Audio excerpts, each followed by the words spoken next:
তোমাকে আমি এত কেন ভালোবাসি বলো তো? জানি না। জানো না? না, আমার তো ধারণাই ছিল না যে আমাকে কেউ এতটা ভালোবাসতে পারে। আমার অগোছালো জীবনটাকে কেউ এভাবে সাজিয়ে দিতে পারে। দীপ্তি, আমার না এখন পৃথিবীতে নিজেকে সব থেকে বেশি ধনী মনে হয়, কারণ আমার কাছে এখন তুমি আছো।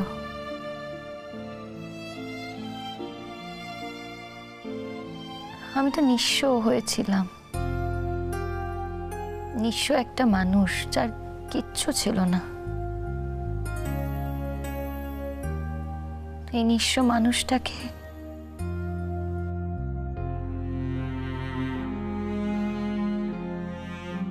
কিভাবে বলো তো তুমি এত ভালোবাসলে?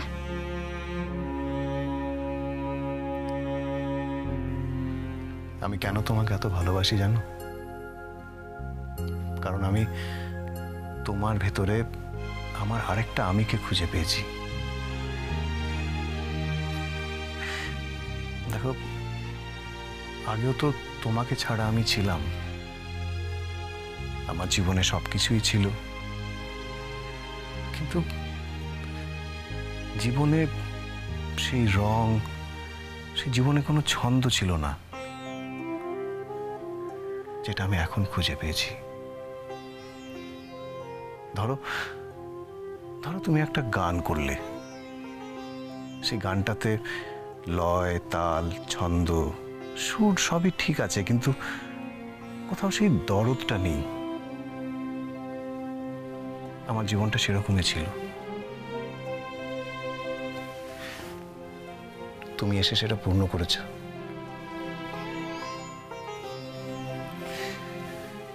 আর দেখো, তুমি তুমি কেন নিজেকে নিঃস্ব বলছো? তোমার ভেতরে তো এত ভালোবাসা আছে, মানে যে তোমার সেই ভালোবাসার নাগাল পায়নি, আমার তার প্রতি করুণা হয়। তুমি তো নিজেকে উজাড় করে দিচ্ছ, সেখানে তুমি নিজেকে নিঃস্ব কি করে বলতে পারো? কে তোমাকে নিঃস্ব ভাববে?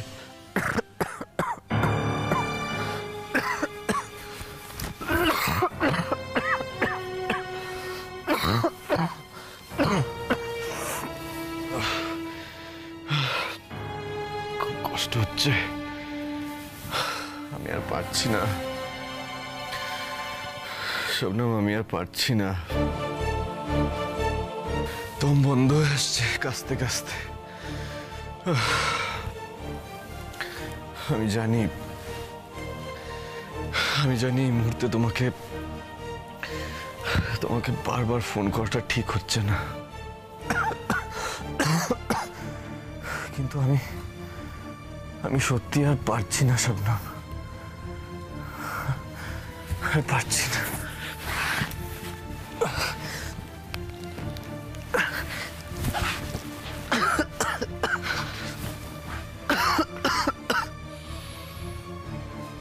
শুয়ে পড়া পরিতা,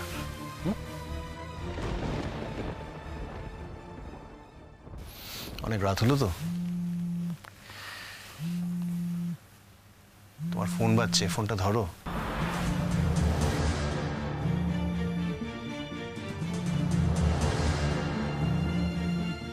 যশ ফোন করছে। তোর ফোনটা নাও, এমার্জেন্সি হবে কিছু। যশ বলো। আমার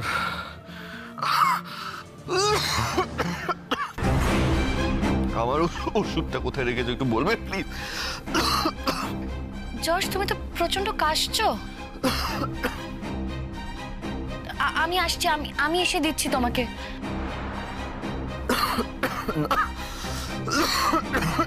না না, তোমাকে আসতে হবে না, আমি নিয়ে নিতে পারবো, তুমি তুমি শুধু আমাকে বলো কোথায় রেখেছো। আচ্ছা ঠিক আছে, দেখো ড্রেসিং টেবিলে যে 2 নম্বর ড্রয়ার আছে না, ওখানেই দেখো। আচ্ছা ঠিক আছে, ঠিক আছে, আমি আমি রাখছি। হ্যাঁ, আমি ধরে আছি, তুমি পেলে আমায় বলো।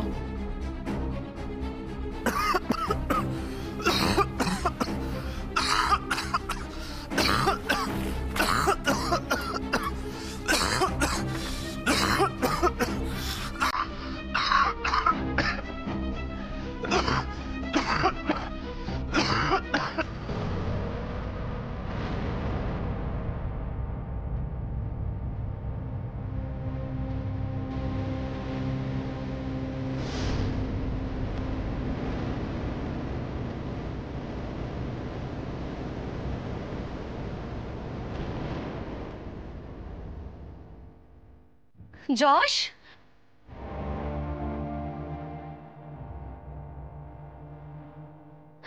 যশ, দেবদীপ আমি যশের কাছে যাচ্ছি।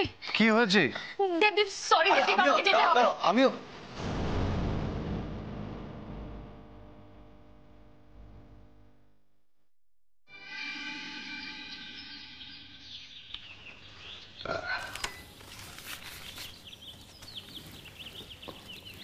এই অপরাজিতা, যশ কি ঘুমোচ্ছে? কাল খুব কাশি হচ্ছিল, তাই হয়তো রাতে ঘুমোতে পারিনি। সকালে ওষুধ দিতে গিয়ে দেখলাম ঘুমোচ্ছে, তাই আর ডাকলাম না। সকাল 10টার মধ্যে কিন্তু ওষুধগুলো খাওয়াতে হবে। দরকার লোকে একবার ঘুম থেকে জাগিয়ে ওষুধগুলো খাইয়ে দাও, তারপর না আবার ঘুমিয়ে পড়বে। তোর কি আজকে দেরিতে বেরোনো? মানে এখনো যে রেডি হসনি? হ্যাঁ বাবা, আমার সেকেন্ড হাফে একটা সার্জারি আছে, তাই তার আগে তেমন কিছু কাজ নেই, একটু দেরি করেই যাবো। শোনো, মাস কাপড়ি বাজারে লিস্টটা করে রেখেছি, ওগুলো এনে দিও। দিয়ে দিও আজ আমায়। বলছে আজ আমার ছুটি আছে, আমাকে দিলে আমিই নিয়ে আসবো। আর কাউকে যেতে হবে কেন? অনলাইনে অর্ডার করে দিলেই তো হয়। সবই যদি অনলাইনে আসতে থাকে তাহলে আর পাড়ার দোকানদারগুলোর কি হবে? আর তাছাড়া ওই ছবি দেখে কিনে ফেলা, এটা আমার একদম ভাল লাগে না। ঠিক আছে, তোমাদের যেখান থেকে ইচ্ছে সেখান থেকে আনিয়ে নিও। এখন আবার কে এলো? দেখো, হয়তো পেপারওয়ালা হবে, মাস পড়েছে তো তাই টাকা নিতে এসেছে। ঠিক আছে, আমি তাহলে চান করতে যাই, পারলে ওকে ওষুধটা আমি খাইয়ে দেবো।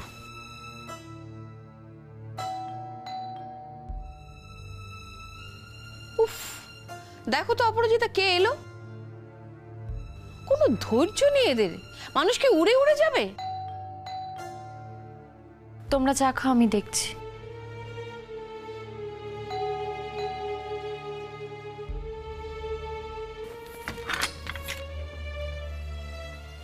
যশ কোথায়? তুমি? যশ কোথায়? কি চাই তোমার এখানে? কি আমি যশকে নিতে এসেছি। কোথায় ও? নিতে এসেছি মানে? যশ তোমার সাথে কোথাও যাবে না। আর তোমার এত বড় সাহস, তুমি আমাদের বাড়ি অবধি চলে এসেছো। তোমার এত বড় সাহস, তুমি কাউকে কিছু না জানিয়ে যশকে এখান অবধি নিয়ে আসতে পারলে? কি ভাবলে শাবনাম? এই পুরো বিষয়টা আমি মেনে নেব, কিছু বলবো না। এই শোনো, তোমার মানা না মানাতে না আমাদের কারো কিছু যায় আসে না। যশ অসুস্থ, যশ এখন যেটা চাই সেটাই আমরা করব। যশ ও বাড়িতে ফিরে যেতে চায় না, আমরা যশ যেটা চাই সেটাকে গুরুত্ব দেবো, বুঝেছো? শোনো শাবনাম, তোমার এই ফালতু কথাগুলো শুনবো বলে আমি এখানে আসিনি। আমি যশকে নিয়ে যেতে এসেছি, যশকে ডাকো, আমি নিয়ে যাব যশকে। যশ, তুমি বুঝতে পারছো না আমি কি বলছি? তুমি বোধহয় বুঝতে পারছো না যে তুমি আমার সঙ্গে কথা বলছো, তুমি রোহিণীর সাথে কথা বলছো। আর আমি যখন একবার মনে করেছি যে আমি যশকে নিয়ে যাব এখান থেকে, তখন আমি যাবই, কেউ ঠেকাতে পারবে না আমাকে। যশ, যশ, কোথায় যাচ্ছ তুমি? কোথায় লুকিয়ে রেখেছেন বলুন তো যশকে? আপনারা কোথায় লুকিয়ে রেখেছেন? যশ তো আর বাচ্চা ছেলে নয় যে ওকে আমরা লুকিয়ে রাখবো। যশ নিজের ইচ্ছাতেই এখানে এসেছে।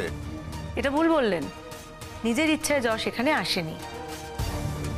এই শাবনাম আর দেবদীপ ওর ব্রেনটা ওয়াশ করেছে, করে ওকে এখানে নিয়ে এসেছে। এই শোনো, যশের না ব্রেন ওয়াশ করার কোনো প্রয়োজন নেই। ও বাড়িতে কোনো সুস্থ মানুষও থাকতে পারে না। যশ তো অসুস্থ, ও বাড়িতে গেলে আরো অসুস্থ হয়ে পড়বে। এত বড় বড় কথা বলো না শাবনাম। এই যে এত বড় বড় কথা বলছো, কি প্রমাণ করতে চাইছো? মানে ভীষণ ভালো ট্রিটমেন্ট করে যশকে তোমরা সুস্থ করার চেষ্টা করছো, নাম কিনতে চাইছো যশের কাছে, নাকি একেবারে মৃত্যু পথে ঠেলে দিতে চাইছে তোমার হাজব্যান্ড। Shut up. চিৎকার করলে সত্যিটা বদলে যায় না শাবনাম। কি এমন ট্রিটমেন্ট করছে দেবদীপ, কি এমন ট্রিটমেন্ট করছে বলুন তো, যে যশের বাড়ির লোকের কাছে সবটা অন্ধকার রাখতে হচ্ছে, কিছু জানতে দিচ্ছ না? যাদেরকে জানানোর প্রয়োজন তাদেরকে জানানো হয়েছে, যাদেরকে প্রয়োজন নয় তাদেরকে জানানো হয়নি। ভুল ভুল ভুল, যাদেরকে জানানো হয়েছে তারা ডক্টর নয়, তারা সবটা বুঝতে পারবেন না, তাদের বোঝার লিমিটেশন আছে, তাদের যেটুকু বোঝা সেটুকুই বুঝবে, তার বাইরে বুঝতে পারবে না। থামো, সবাইকে নিজের মতো মনে করো না রোহিণী, সবাই তোমার মতো খুনি নয়। কে কেমন সেটা তো খুব ভালো করেই বোঝা যাচ্ছে। আপনারই বাড়িতে আপনার পুত্রবধূ তার প্রাক্তন স্বামী এবং বর্তমান স্বামীকে একসঙ্গে নিয়ে সংসার করছেন এবং সেটা আপনারা অ্যালাউ করছেন। এর থেকে আর কি বুঝবো বলুন? এই বিষয়টা যদি আপনাদের প্রতিবেশী জানতে পারে খুব ভালো হবে, আমার মনে হয় না। রোহিণী, গলা নামিয়ে কথা বলুন। গলা আমারও আছে এবং আমিও চিৎকার ভালোই করতে পারি, কিন্তু আমি যদি চিৎকার করি না তাহলে সামহাও ব্যাপারটা আমার মনে হচ্ছে আপনাদের জন্য খুব একটা সম্মানজনক হবে না। তুমি কি আমাদের ভয় দেখাচ্ছ? না, আমি যেটুকু করতে পারি সেটুকু আপনাদের জানালাম, আমি ইনফর্ম করলাম। এবার এটা শুনে আপনারা ভয় পাবেন কি পাবেন না সেটা সম্পূর্ণ আপনাদের ব্যাপার। এনিওয়ে, আমি না সকাল সকাল অশান্তি করে সময় নষ্ট করতে চাই না, আমি যশকে নিয়ে চলে যাব। যশকে ডেকে দিন। কি ব্যাপার, আপনি এখানে কেন এসেছেন? আপনারা বাধ্য করেছেন। বিশ্বাস করুন, আপনাদের মুখ দেখার আমার বিন্দুমাত্র ইচ্ছা ছিল না, আপনারা বাধ্য করেছেন। বেরিয়ে যান, নাহলে আমি কিন্তু এক্ষুনি পুলিশ ডাকতে বাধ্য হব। ডাকুন, প্লিজ ডাকুন। আপনার ইচ্ছে হলে আপনি অবশ্যই পুলিশ ডাকুন, কিন্তু মনে রাখবেন আমিও কিন্তু চিৎকার চেঁচামেচি করে পাড়া প্রতিবেশী ডাকতে পারি। আমার কিচ্ছু হারানোর নেই দেবদীপ, তাই আমার আর বিন্দুমাত্র ভয়ও নেই, আমি কাউকে ভয় পাই না। আপনি পুলিশ ডাকুন, আমিও চিৎকার করে আপনাদের প্রত্যেকটা প্রতিবেশীকে জানাবো যে এই বাড়িতে কি হয়, এ বাড়িতে কি চলছে, এ বাড়ির মানুষজন কেমন, তারা জানুক। দেখি আপনাদের সম্মানটা কতটা থাকে। অপরাজিতা, তুমি যশকে ডেকে নিয়ে এসো, যা বলার ও এসে বলুক। হ্যাঁ, অফকোর্স, আমি তো সেটাই বলছি, অনেকক্ষণ ধরেই তো বলছি। প্লিজ যশকে ডাকুন। মা, যশকে এখন ডাকলে যশ উত্তেজিত হয়ে যাবে, আর সেটাও শরীরের পক্ষে খারাপ। আর এখানে যেটা হচ্ছে সেটা আমাদের বাড়ির পক্ষে যথেষ্ট খারাপ। আরো খারাপ হবে, আরো খারাপ হবে। যদি যশ আজকে আমার সঙ্গে ফিরে না যায়, এক্ষুনি না আসে, আরো খারাপ হবে। কি খারাপ হবে? হ্যাঁ, কি খারাপ হবে? নিজে তো জামিনে বেরিয়েছেন, আর যার বাড়িতে এসেছেন অপরাজিতা, তাকে আপনি খুন করতে চেয়েছিলেন, খেয়াল আছে সেটা? আবার যদি পুলিশে খবরটা দিই যে আপনি এখানে আবার এসেছেন অপরাজিতার ক্ষতি করার জন্য, তখন কি হবে? না জামিন, না বেল, কিচ্ছু পাবেন না, আবার সে জেলে পুরে দেবে আপনাকে। সে খেয়াল কি আছে আপনার? আমার যায় আসে না। যশের জন্য আমি কতটা ডেসপারেট আপনাদের বুঝতে বাকি আছে, এখনো বুঝতে বাকি আছে। আমার কিচ্ছু যায় আসে না। I can go to any extent for Yash. তাই অযথা কথা বলে সময় নষ্ট করবেন না, প্লিজ একটু যশকে ডেকে দিন। যশের ভালোর জন্য না আমরাও সবকিছু করতে পারি, তাই এখানে দাঁড়িয়ে থেকে কোনো লাভ হবে না, ফিরে যাও। ফিরে তো আমি যাব না শাবনাম। আজ যখন আমি এখানে এসেছি, একা একা আমি ফিরে যাব না। আমি যদি ফিরে যাই তাহলে যশের সঙ্গে নিয়ে ফিরবো। যশ, যশ, কি করছো কি তুমি?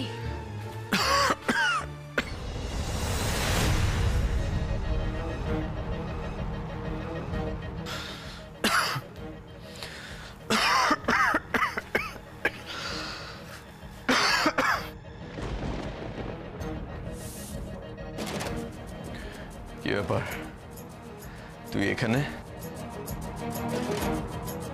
কেন এসছিস? এখানে তুই তুমি কেন বেরিয়ে এলে যশ?